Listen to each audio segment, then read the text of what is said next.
आज हम एनाटमी के टॉपिक के बारे में बात करेंगे जो कि चैप्टर हेड एंड नेक से लिया गया है, जिसका नाम है cervical plexus. Hope you like it. यहाँ पे एक पिक्चर दिखाई जा रही है सर्वाइकल प्लेक्सस की, जो कि देख के पता चल सकता है कि एक मास्टरपीस है। Prepare to be mesmerised. Cervical plexus एक नेटवर्क है नर्व्स का, जो कि हमारी गर्दन के रीजन में मौजूद है। ये स्टार्टिंग की 4 सर्वाइकल वर्टिब्रास से मिलकर बनता है, C1 to C4। इनमें जो स्टार्टिंग की 4 सर्वाइकल वर्टिब्रास हैं, उनके वेंट्रल रेमाइज जो हैं वो इन्वॉल्व होते हैं स्पाइनल नर्व्स के। ये प्लेक्सस जो है कवर्ड होता है फ्रंट से by pre vertebral layer of deep cervical fascia.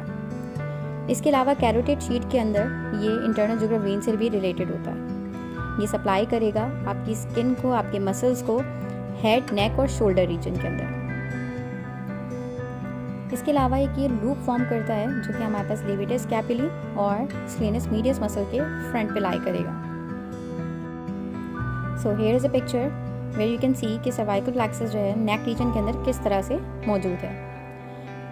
आगे चलने से पहले हम ये जान लें कि सर्वाइकल प्लेक्सस की 2 मेन ब्रांचेस हैं। ये ब्रांचेस हैं कुटेनियस ब्रांचेस और मस्कुलर ब्रांचेस। तो तमाम ब्रांचेस जो हैं वो आइदर कुटेनियस ब्रांचेस के अंदर आएंगी या मस्कुलर ब्रांचेस के अंदर। So starting with the cutaneous branches, number 1 हमारे पास है लेसर ऑसिपिटल नर्व जो कि C2 है। ये सप्लाई करेगी बैक ऑफ स्कैल्प को और ऑरिकल को। बैक ऑफ स्कैल्प से आपको समझ में आ रहा होगा कि आपके जो सर का ऊपरी हिस्सा है उसके पीछे की तरफ ये सप्लाई करेगी, और ऑरिकल यानी कि ईयर के हिस्से को। सेकेंडली हमारे पास है ग्रेटर ऑरिकुलर नर्व यानी कि C2 एंड C3, जो कि सप्लाई करती है skin over the angle of mandible, यानी कि आपके जो जबड़े का एंगल है उसको सप्लाई कर रही होती है। थर्डली हमारे पास है transverse cervical nerve C2 and C3, जो कि सप्लाई करेगी नेक के सामने वाले हिस्से की स्किन को। और लास्टली हमारे पास कुटेनियस ब्रांच है supra clavicular nerve, that is C3 and C4। इसके अंदर हमारे पास 3 सब डिविजन्स हैं जो कि मीडियल, इंटरमीडिएट और लेटरल ब्रांचेस हैं, जो कि सप्लाई करती हैं शोल्डर के रीजन की स्किन को। ये नर्व जो है वो क्लिनिकल इंपॉर्टेंस रखती हैं, क्योंकि अगर गॉल ब्लैडर डिजीज़ होता है तो फ्रैनिक नर्व का जो पेन है वो यहाँ पे रेफर कर सकता है।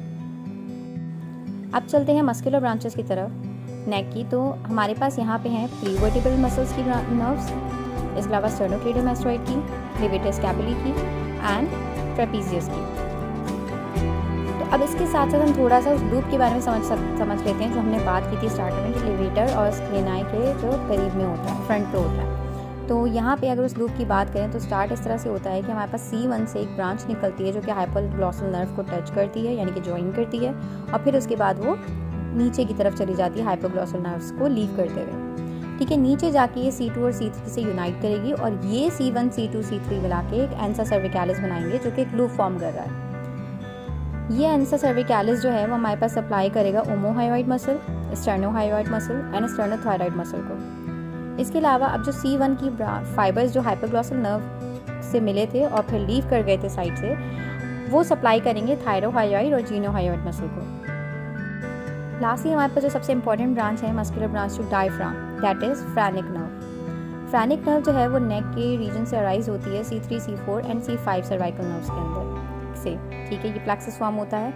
ये वर्टिकली जो है वो नीचे की तरफ जाती है स्क्लेनस एंटीरियर मसल के फ्रंट की तरफ से, ठीक है, और थॉरेक्स में इंटर कर जाएगी। ठीक है, थॉरेक्स में इंटर करते हुए भी ये सबक्लेवियन आर्टरी के फ्रंट पे चल रही होगी। ठीक है, ये ओनली मोटर नर्व है, यानी कि सिर्फ एक मोटर नर्व है जो डायफ्राम को हमारे सप्लाई कर रही है। इसके अलावा इसकी जो सेंसरी ब्रांचेस हैं वो प्यूरा को, पेरिकार्डियम को, मीडियास्टिनल पैराइटल प्यूरा को और पेरिटोनियम को सप्लाई करेगी, जो कि डायफ्राम के अपर और लोअर सेंट्रल पार्ट को कवर कर रहे हैं।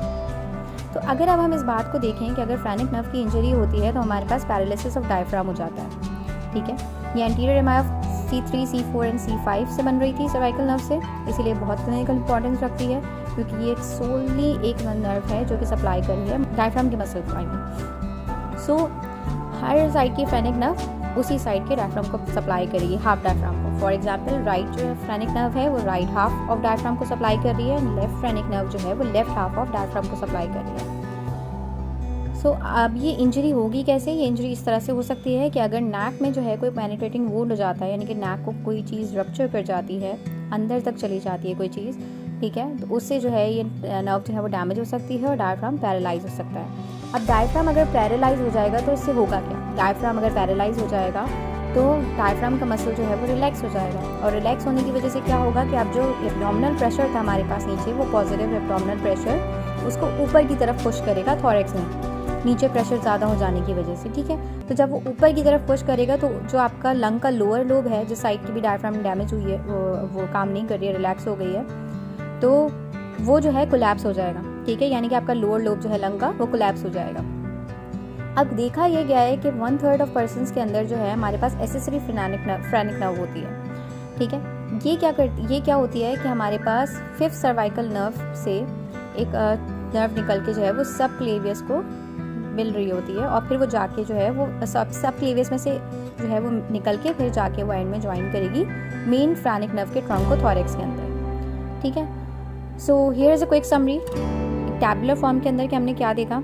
फर्स्टली हमारे पास कोटेनियस ब्रांचेस हैं जो कि ये रही आप लोगों के सामने, एंड सेकेंडली हमारे पास मस्कुलोस्केलेटल ब्रांचेस हैं, ठीक है, यानी कि मस्कुलर ब्रांचेस जो कि ये रही। So lastly there are few pictures to help you remember. See you soon, bye.